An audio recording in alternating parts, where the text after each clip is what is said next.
Muy buenas noches, señores televidentes, y bienvenidos a su programa Justicia en tu Comunidad. El día de hoy le tenemos un programa muy interesante sobre el tema responsabilidad civil extracontractual, aquellos supuestos donde una persona está obligada a indemnizar a otra por haber causado ciertos daños.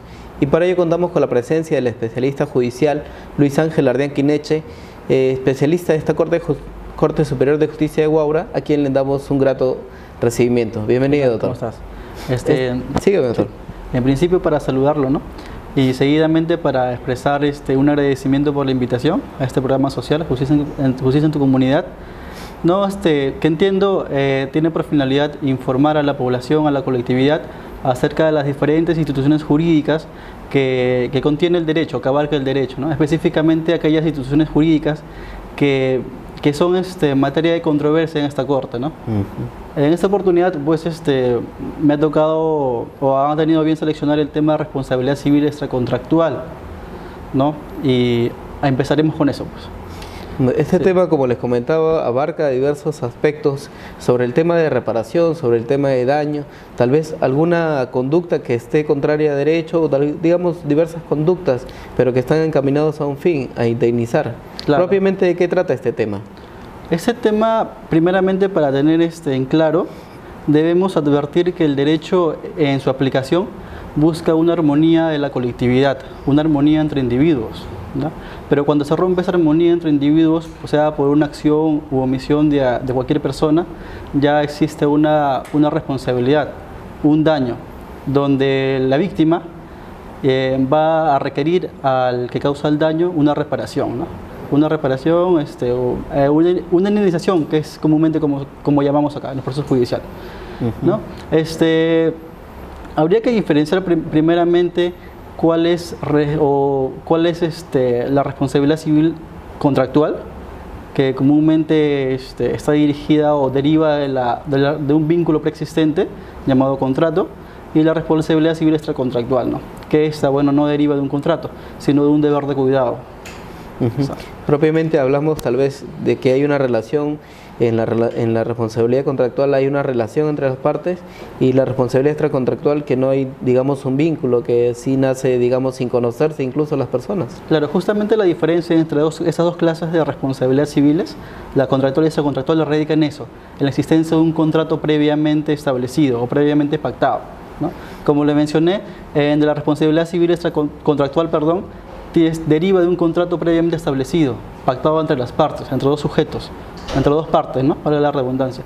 En cambio, la responsabilidad civil extracontractual no requiere una existencia o de vínculo jurídico preexistente, sino solamente la existencia de un deber de cuidado. Por ejemplo, pues, una accidente de tránsito.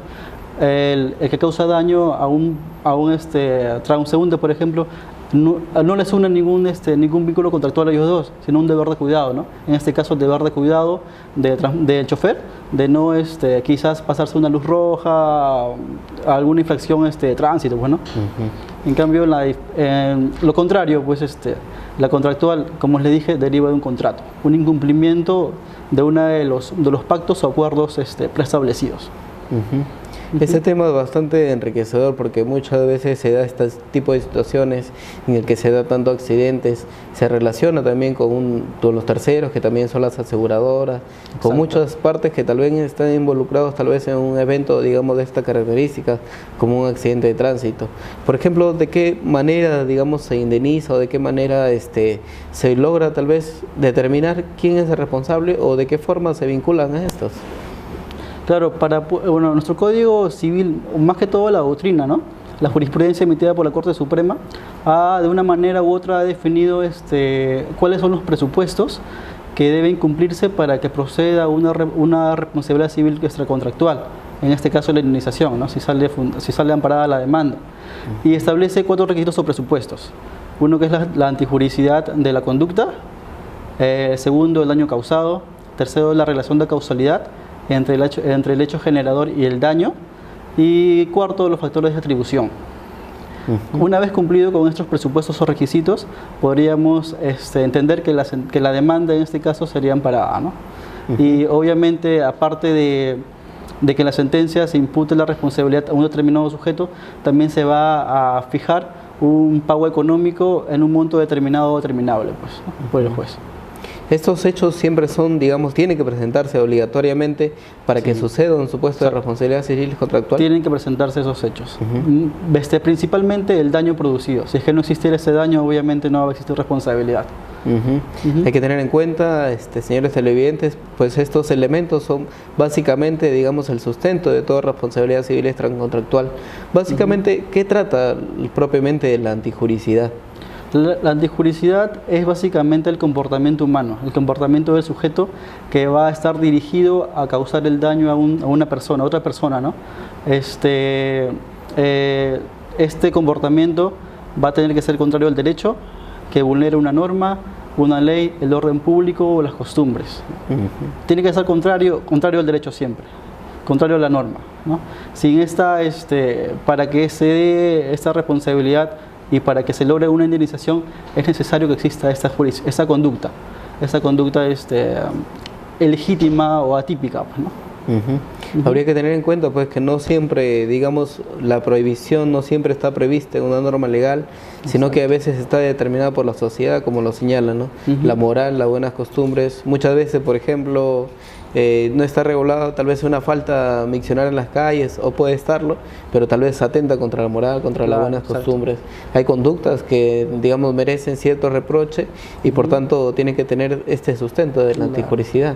Aquí cabe aclarar algo, o diferenciar, ¿no? Tanto en la responsabilidad civil contractual como extracontractual se deben cumplir esos presupuestos: la antijuricidad, el daño causado, la relación de causalidad y los factores de atribución. Sin embargo, la diferencia de este presupuesto en ambas clases de responsabilidad radica entre que la antijuricidad va a derivar del cumplimiento de una obligación pactada en el contrato, mientras que la antijuricidad en la relación civil extracontractual no deriva del contrato, sino un deber de cuidado, ¿no? Una conducta, un comportamiento humano que atenta contra o vulnera la norma, el orden público, la moral, como dijo usted, o las buenas costumbres, ¿no? Claro, antijuricidad tal vez en una relación contractual, tal vez en una compraventa que no le entreguen la casa y está generando cierto perjuicio, ¿no? O que no paguen el dinero, bueno. Como por ejemplo en el desalojo también, que se está produciendo este tipo de hechos que están incumpliéndose muchos contrato de desalojo por parte de los arrendatarios, que no están devolviendo las casas, y ahí se está produciendo un supuesto... Generan responsabilidad, generan civil daño, ¿no? Contractual, pues, ¿no? Claro, sí, generan daño. Y sigue, doctor. No, justamente también esta responsabilidad no solamente se presenta en el ámbito civil, netamente civil, sino en distintos ámbitos. Puede ser el penal, pero con otros nombres. Reparación civil, me parece que se llama el ámbito penal. Y, por ejemplo, también en el ámbito laboral, ¿no? Por cualquier daño que se produzca, por ejemplo, en el centro de trabajo, ¿no? Aquí esos daños pueden ser tanto contractual y extracontractual. Depende de las funciones que ha estado realizando el trabajador y que le haya producido el daño. Claro, porque ahí está vinculado tal vez a una entidad o tal vez a una empresa privada y ha sido, digamos, en desempeño tal vez de sus labores que ha ocurrido este evento dañoso, ¿no? Sí, exacto. Por eso justamente es que la responsabilidad no siempre deriva de un deber de cuidado en sí, ¿no? De cualquier persona que puede incumplir, ni de un contrato, o que se pueda relacionar al ámbito civil o al juez civil, sino también se traduce o se constata muchos casos que esta responsabilidad también existe en el ámbito laboral. Esa antijuricidad, como propiamente se dice, antijurídico más que todo se relaciona al delito, y claro, el delito también existe. No legal, ¿no? No legal, claro. Porque en ese tema tampoco es posible, digamos, que se conozca la víctima y el agraviado, la víctima y el ofensor, o digamos, el que está cometiendo el delito. Entonces hay algo extracontractual, porque esto no se conoce, nunca han visto vinculados por un contrato o por algún tipo de relación. Claro, justamente ahí deriva la responsabilidad extracontractual, fuera de un contrato, ¿no? Un ámbito aparte, ¿no? En el tema de lo propiamente dentro de la materia penal, se existe también un tipo de indemnización que lo establecen los jueces. ¿Usted considera certera tal vez este tipo de indemnización que está comprendido en un proceso penal? Bueno, no soy especialista en el derecho penal, pero tengo conocimiento por estudios generales que en el ámbito penal no se llama propiamente responsabilidad civil, sino, bueno, ellos indemnizan o reparan el daño causado por la comisión de un delito como una reparación civil. Pero me parece para que esta reparación se dé, tiene que haber o cumplirse con ciertos presupuestos, ¿no? Que por ejemplo la víctima o los familiares de la víctima en este caso se hayan incorporado al proceso como actores civiles, algo así me parece. No sé muy bien, pero como le digo, en el ámbito penal también tienen una protección, ¿no? Esos daños. Sí, es cierto, hay que tener en cuenta todos estos factores y digamos encuadrarnos tal vez en este tema de la antijuricidad propiamente que hemos comentado en este primer bloque, para luego tratar lo demás que también son determinantes para la responsabilidad. Claro, tienen que concurrir 4 presupuestos, ¿no? Que son indispensables para que se pueda terminar la responsabilidad y obviamente lograr la indemnización que se requiere por el daño sufrido. Muy bien, doctor. Vamos a ir a una pausa y volvemos con nuestro tema. Okay. Volvemos, señores.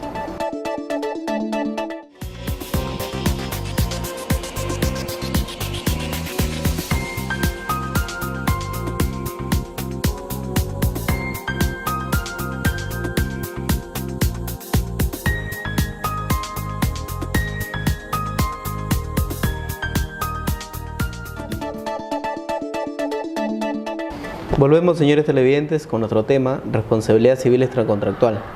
Doctor, hablábamos primero sobre la antijuricidad y hoy nos toca tratar el tema, el segundo elemento, el daño. Coméntenos, por favor. Sí, bueno, uno de los presupuestos, a mi parecer, es más importante, es el daño ocasionado, ¿no? A la persona o en este caso a la víctima.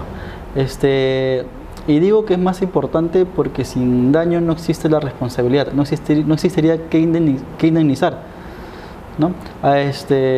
Ahora, ese daño, para que pueda ser valorado, debe ser cierto, real y directo. ¿Cierto por qué? Porque no solamente debe ser invocado por la parte afectada, sino que debe ser demostrado, acreditado de modo fehaciente que ese daño ha sido ocurrido, ¿no? Real, porque tiene que ser efectivo, ¿ya? Y cierto, porque tiene que derivar de la conducta ilegal o atípica de la persona o el autor del agravio, ¿no? Sí. A su vez, ese daño se clasifica en dos, ¿no? El daño patrimonial y el daño extrapatrimonial. El daño patrimonial viene a ser el lucro cesante y el lucro cesante y el daño emergente. El daño emergente básicamente es lo que la persona que ha sufrido el daño genera pérdida. Por ejemplo, en un accidente de tránsito, esta persona con la mejor de las suertes puede quedar hospitalizada e internada, pero durante ese internamiento va a sufrir gastos de medicamentos, de terapias, quizás cirugías, ¿no? Todo lo que conlleva tal vez una recuperación. Todos estos gastos va a ser comprendido como el daño emergente, todo lo que sale del patrimonio de la víctima, ¿no? Básicamente, digamos, son costos que tienen que ver directamente con la reparación del daño, que derivan del daño, ¿no? Derivan del daño. Ahora, con respecto al lucro cesante, es todo lo contrario. Mientras el daño emergente es la pérdida o la extracción del patrimonio, lo que es el lucro cesante es el impedimento de poder generar ingresos. Es decir, lo que se está perdiendo por el daño sufrido. Con los beneficios que no van a ingresar al patrimonio de la víctima, ¿no? Todo lo que está dejando de perder. Digamos, el trabajador que se encuentra, digamos, por su propia tratamiento, su hospitalización, se encuentra impedido tal vez de obtener un ingreso para su familia, todo. Exacto, sí. Que no solamente le afecta a él, sino también a toda su familia, podría señalar que el daño tal vez es ocasionado en forma directa hacia él, ¿no? En su persona, en su integridad, pero también tiene relación, digamos, puede ser un padre de familia que tiene a su cargo la manutención de todo su hogar y sin embargo todo este hogar se ve afectado. Se ven afectados, evidentemente, ¿no? Volviendo al ejemplo que le puse anteriormente, si una persona, en este caso la víctima, producto del daño que es internada un mes, no va a generar ingresos, remuneraciones por ese mes, ¿no? Por tanto, esta pérdida va a tener que ser resarcida a través de este proceso judicial, ¿no? Muchas veces ocurre, doctor, que por ejemplo, comentando, ¿no?, sobre los accidentes de tránsito, ¿no? Que la persona, digamos, la que ha sido víctima del daño, demanda no solamente, digamos, a la persona que está conduciendo el vehículo, sino también, digamos, si se trata de una empresa de transportes, digamos, a la propia empresa o tal vez al propietario del vehículo. ¿Es posible entablar este tipo de demandas? Sí, justamente por una especie de solidaridad, ¿no? Responden tanto el conductor, si es que no es propietario, y el propietario del vehículo, en este caso. Ambas personas tienen que responder por el daño. Uno por haber, en este ejemplo del conductor, por haber estado conduciendo el vehículo, y otro por el propietario, por ser el dueño del objeto con el que se causó el daño, ¿no? También se da en estos casos, tal vez en las mismas carreteras, lo que se está dando últimamente, que son los robos piratas, que está también, digamos, aprovechándose que las empresas están recogiendo para personas en paraderos que no están autorizados o sin la debida documentación, y eso está ocasionando este tipo de ilícitos, ¿no? También se ve un supuesto de responsabilidad civil extracontractual, tal vez ahí. Ahí sería una responsabilidad contractual, porque bueno, sabemos que tanto una empresa de transporte público brinda un servicio en medio de un contrato, ¿no? Que se establece generalmente al reverso de si usted ve los boletos, ¿no? Establece, y una de las cláusulas señala que ellos garantizan un viaje seguro a los pasajeros. Ahora, la empresa al hacer vulnerar o incumplir esta cláusula de recoger personas en ruta, estaría incumpliendo con esta obligación, que a la vez causa un daño a las personas, ¿no? Se ve comúnmente este tipo de supuestos. Sí, se entiende que tal vez no está respondiendo, o las personas no están denunciando de una forma más certera este tipo de hechos, o tal vez no se le está dando tal vez la demasiada importancia tal vez a este tipo de ilícitos. Yo considero que es más por desconocimiento de las personas, ¿no?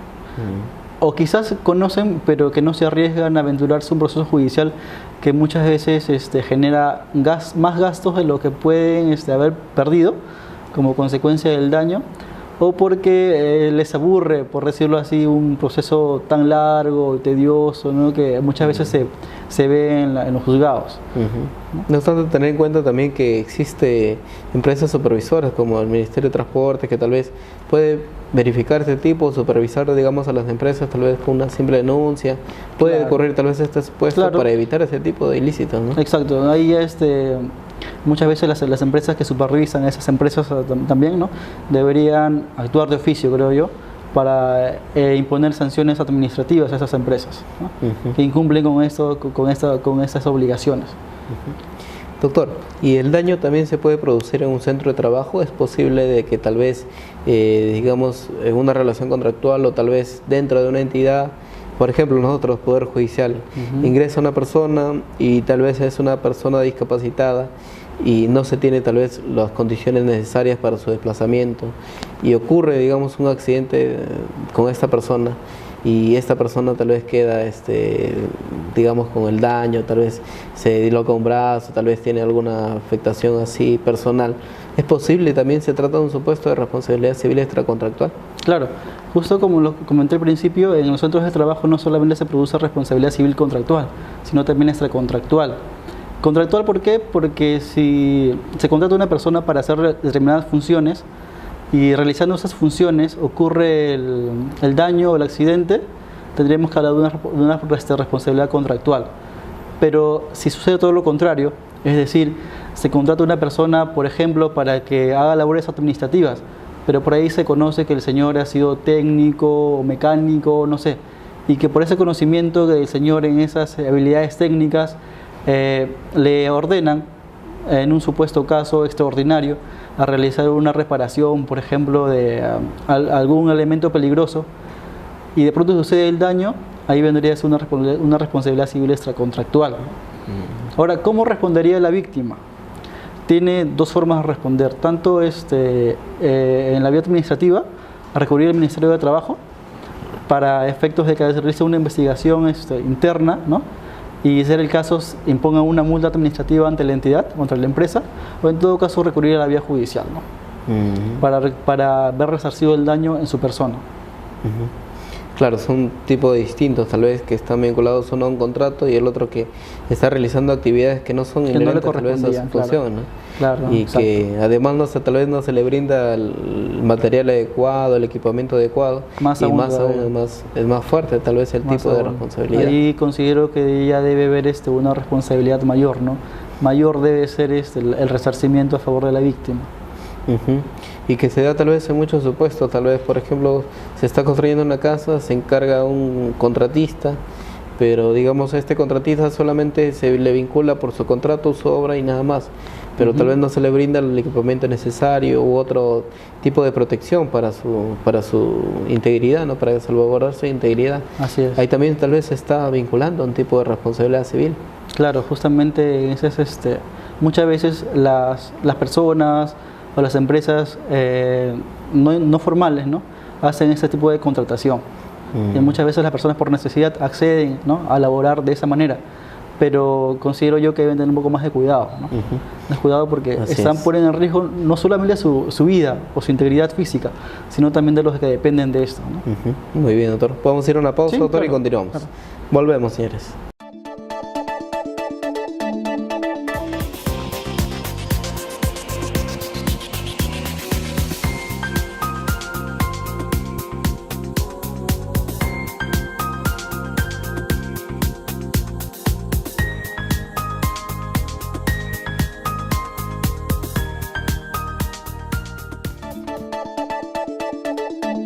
Volvemos, señores televidentes. Doctor, quedaba tal vez una pregunta adicional sobre este tema sobre este elemento de lo que es el daño. Muchas empresas tal vez contratan seguros para poder brindar a sus trabajadores cierta cobertura, cierta contingencia, cierta protección de contingencia, digamos, producto del trabajo. Tener este seguro los exime de pagar alguna responsabilidad en ocasiones de que el daño pueda ser mayor, de que pueda ocasionarse un mayor daño a la víctima de lo ocasionado en el accidente. Primeramente tendríamos que cuantificar cuánto es o cuánto ha sido el daño producido a la víctima, ¿no?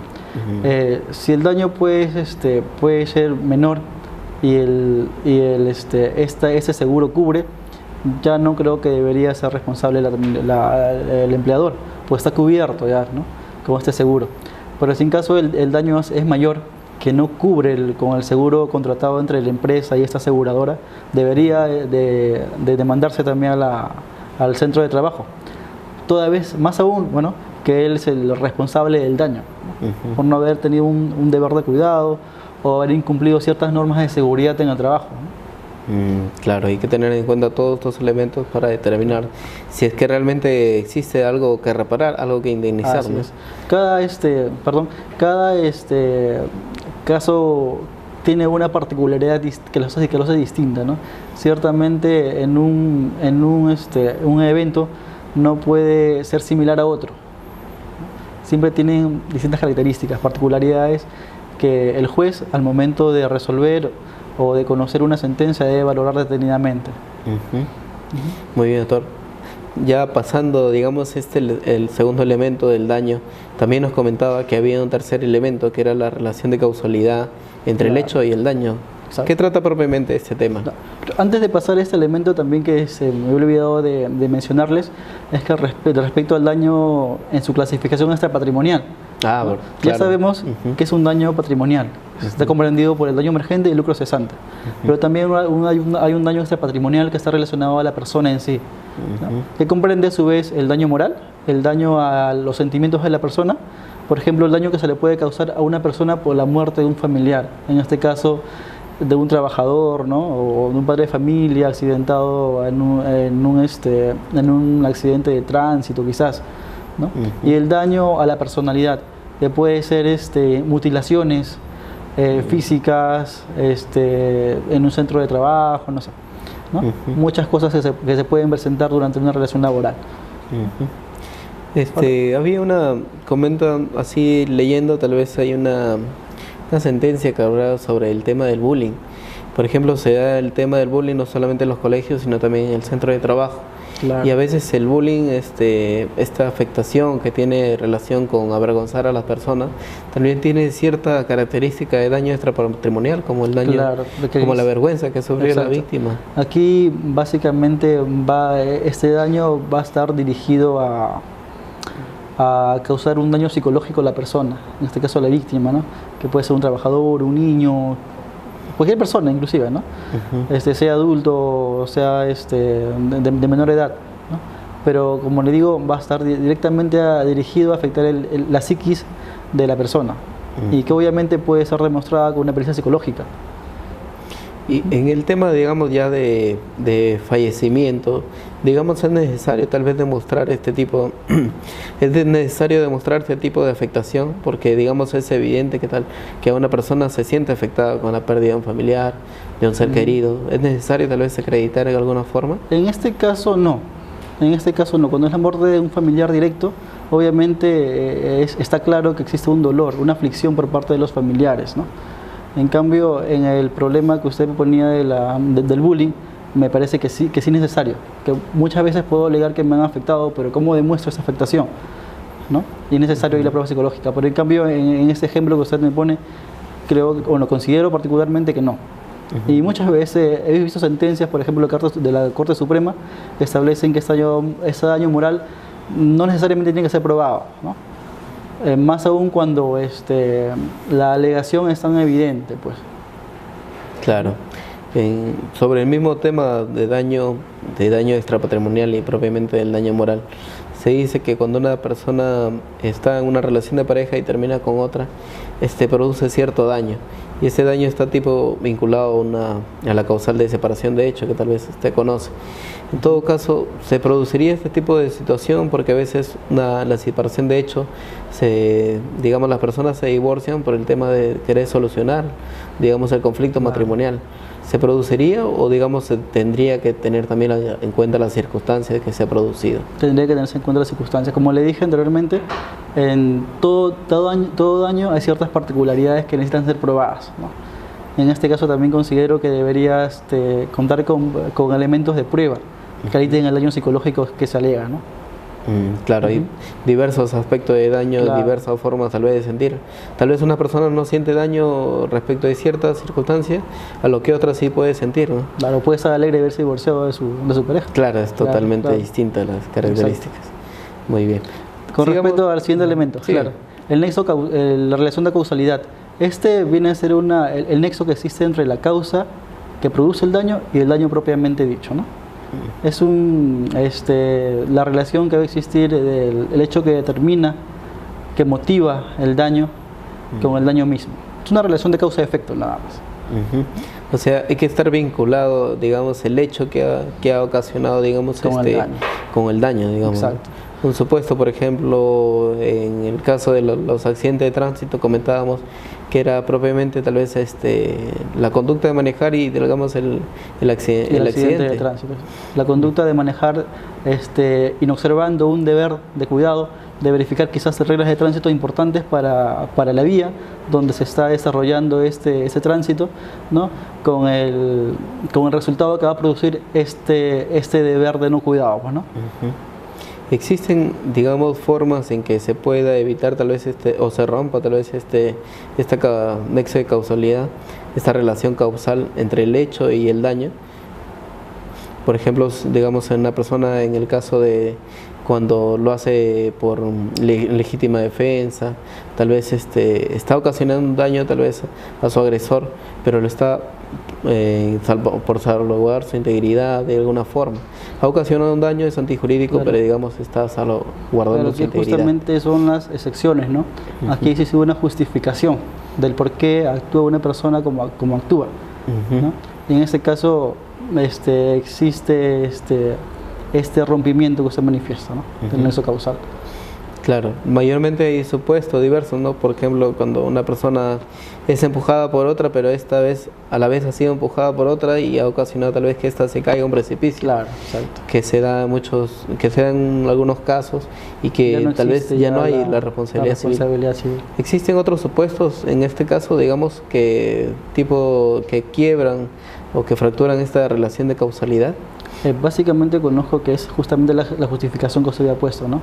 Que exime de responsabilidad, pues. Otro supuesto no he tenido conocimiento, la verdad. Claro, porque a veces muchos supuestos, por ejemplo, cuando un accidente de tránsito se ha producido tal vez por la caída de una roca que se ha ocasionado, ¿no? Pueden ser hechos imprevistos, extraordinarios, ¿no? Que están alejados de nuestra esfera como personas, ¿no? El norma ahí lo vincula con los casos fortuitos, digamos, ¿no? Que puede ser, digamos, este tipo que ha ocasionado, que ha matado a una persona por un accidente de tránsito, pero que ha sido consecuencia que cayó una roca y ocasionaba tal vez este tipo de accidentes. Así es. Son totalmente distintos, totalmente los supuestos y No que existe tiene que ahí, evaluarlo. Claro, ahí no existe lo que es el tercer elemento, ¿no? El cuarto elemento, los factores de atribución. Ya no existe tanto el dolo ni culpa, sino un hecho externo que motivó a que este daño se produzca. Muy bien, doctor, vamos a una pausa y seguimos con otro tema.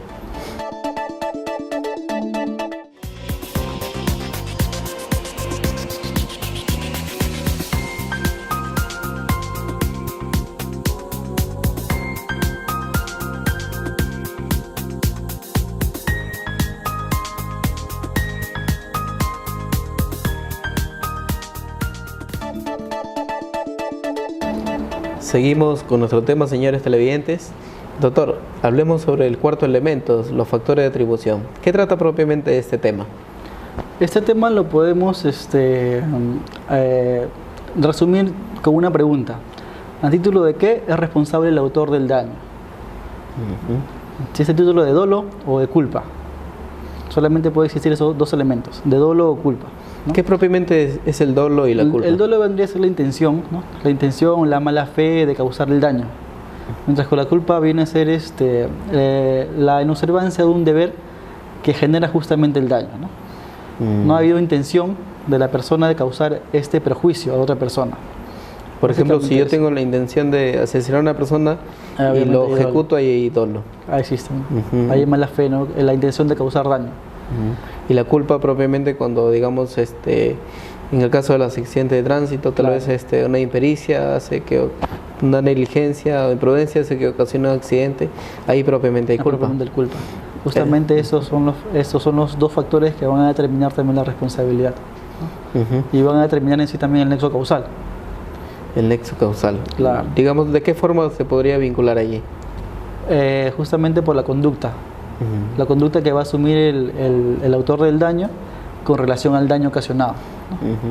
Como por ejemplo lo que nos comentaba tal vez en los accidentes de tránsito, que ya hay una responsabilidad objetiva, tal vez digamos ya no está vinculado tal vez a estos dos factores, pero sí digamos a la responsabilidad objetiva que hay por el hecho de manejar un vehículo que es un bien riesgoso. Justamente la responsabilidad objetiva, como usted lo dice, está referido a la culpa, ¿no? A la culpa leve, a la culpa inexcusable, ¿no? Pero básicamente son esos dos factores de atribución que siempre están presentes en toda responsabilidad extracontractual y que va a ser determinante también para poder brindar una indemnización a la víctima o a sus representantes en este caso, ¿no? En caso la persona hubiera fallecido. Todos estos criterios que hemos comentado o elementos, doctor, tienen mucha relevancia para el tema de, digamos, determinar un monto de indemnización o de qué forma se va a indemnizar. Claro, justamente el cumplimiento de estos tres requisitos o factores o presupuestos, perdón, los cuatro presupuestos o requisitos va a determinar que una sentencia sea estimada o desestimada, ¿no? Y asimismo va a determinar que en función a las pruebas aportadas por la víctima, cuánto va a ser el monto económico que va a cubrir esa indemnización solicitada. Muchas veces, disculpe que lo corte, sigue. Muchas veces las personas, o en este caso las víctimas, pueden demandar una cierta cantidad de dinero, pero con los medios que aportan al proceso no son suficientes para acreditar ese monto que ellos piden, sino quizás menos. Y siempre el juez debe estar atento de valorar todas las pruebas y poder determinar la cuantificación del daño, ¿no? Más que todo tiene relevancia con las pruebas que van a aportar las partes del proceso, tal vez con un medio probatorio que determine los requisitos del daño, ¿no? Que sea cierto, real y como nos comentaba, que tiene que estar vinculado directamente y que en muchos casos se nota, digamos, en procesos de desalojo, que por ejemplo piden indemnización, pero digamos acreditan tal vez incumplimiento de renta y piden que se le indemnice otro tipo de daños, pero sin embargo no muestran los daños. En nuestro Código Civil vigente no hay un apartado legal que establezca cómo deben hacerse o de qué manera debe cuantificarse el daño, sino que deja a criterio del juez hacerlo. Pero para que el juez no tiene, bueno, a pesar de eso, el juez no tiene la libertad de poder fijarlo a libre albedrío, sino que tiene que estar relacionado a la prueba aportada en el juicio, ¿no? De acuerdo a ello va a determinar cuánto puede ser el monto económico a resarcir, a indemnizar. En otros países, doctor, se da, por ejemplo, de que un accidente de tránsito tal vez ocasiona la pérdida de un miembro, la pérdida de ambos miembros o diferentes partes del cuerpo, y existe, digamos, como una cierta lista, digamos, de indemnización por cada parte del cuerpo, lo que se le llama, digamos, una indemnización tasada, claro, porque ya tiene cierta... me parece que tienen una tabla ya, ¿no? Una tabla de cuánto vale, por ejemplo, un dedo, cuánto vale, por ejemplo, una pierna, pero también depende si esta parte del cuerpo es indispensable para que esta persona pueda sobrevivir, o que pueda para que pueda mantenerse él y su familia, ¿no? Por ejemplo, ¿eso podría ser aplicable tal vez en el Perú? Yo considero que sí, muchas veces creo las aseguradoras lo hacen, ¿no? Muchas veces las aseguradoras, cuando hacen contratos con el empleador, tienen una tabla de cuánto, por ejemplo, va a valer la pérdida de una mano derecha que una mano izquierda, ¿no? Entendiendo que con la mano derecha es con la que utiliza para hacer sus labores. Y que tiene mucho, tal vez, relevancia por la labor que desempeña el trabajador. Exacto, así es. Tiene que, digamos, por ejemplo, un pianista le vale mucho las manos para antes que los pies. Exacto. Entonces, todos estos temas son particularmente relevantes para poder. Relevantes. Como le dije, en cada caso concreto hay ciertas particularidades que lo hacen diferente uno del otro, ¿no? Así es.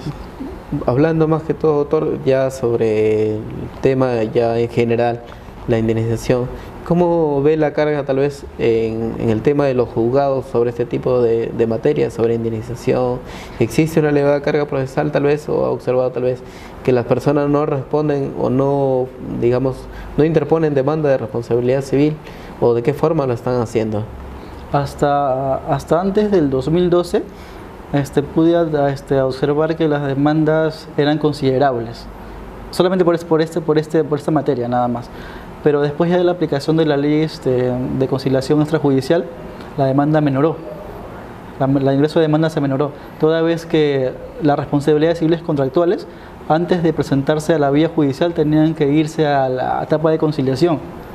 No podrían saltarse esa etapa, toda vez que si saltaba esa etapa, el juez tenía que declarar improcedente la demanda, ¿no? Por esta falta de interés para obrar, como nos llaman. En cambio, la responsabilidad civil contractual, sí, no tenía esa etapa de conciliación previa, sino de frente iba al proceso judicial, a la vía judicial.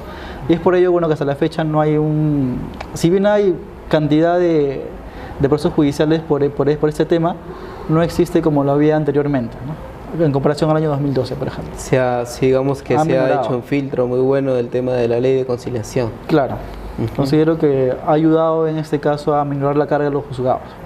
Qué bueno, porque digamos la carga de los juzgados en realidad en distintas materias es elevada, ¿no? Sí, en el caso del tema más que todo el tema de lo previsional, el tema de las pensiones, es un tema bastante recurrente en nuestros juzgados. Y también con las demandas contra las UGELes, por ejemplo, para pedir ciertos beneficios laborales, ¿no? Sí, eso es cierto.